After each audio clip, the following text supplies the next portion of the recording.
শারদীয় দুর্গোৎসবে বর্ণিল উৎসবের প্রস্তুতি চলছে মণ্ডপে মণ্ডপে। চলছে শেষ মুহূর্তের রং তুলির আচর। শঙ্কার মধ্যেও প্রশাসন আর রাজনীতিকদের আশ্বাসে কুষ্টিয়ায় সাড়ম্বরে দুর্গোৎসব উদযাপনের আশা করছেন সনাতন ধর্মের মানুষ। এদিকে কুমিল্লায় বর্ণাঢ্য এলাকায় কমে গেছে পূজা মণ্ডপ, কমে গেছে সাজসজ্জা ও আয়োজনের পরিধি। কুষ্টিয়ার কুমারখালী পৌর এলাকার শ্রী শ্রী পূর্ণ মাতাজির কালীবাড়ি মন্দিরে ১৭২ বছর ধরে দুর্গোৎসব করে আসছেন সনাতন ধর্মের মানুষ। পূজা মণ্ডপের পাশেই রয়েছে একটি মসজিদ। এত বছর নির্বিঘ্নে পূজা অর্চনা করলেও এবার শঙ্কায় সনাতন ধর্মাবলম্বীরা। তবে প্রশাসন ও স্থানীয় রাজনীতিকদের আশ্বাসে ফিরেছে কিছুটা স্বস্তি। সবার মধ্যে একটা আলাদা রকম ভয় কাজ করছে, তবে আমাদের এখানকার স্থানীয় যেসব নেতৃবৃন্দ আছেন, যারা আছেন, ওনারা সবাই আমাদেরকে আশ্বস্ত করেছেন। এবারের পূজাতেও সেভাবে আনন্দ করতে পারি ফ্যামিলিকে নিয়ে, আপনার কাছে আমরা এই আশাবাদ ব্যক্ত করছি।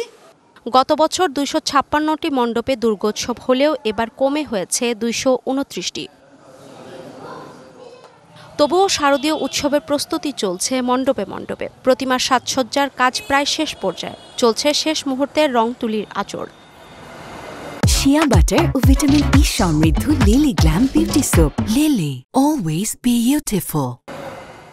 পূজায় নিরাপত্তা নিশ্চিতে নেওয়া হয়েছে বিশেষ ব্যবস্থা। আমাদের পুলিশ সদস্যরা প্রতিটা পূজা মণ্ডপ সার্বক্ষণিক তারা ভিজিট করতেছেন, সেখানে তারা তাদের ইনস্ট্রাকশনগুলো বলতেছেন।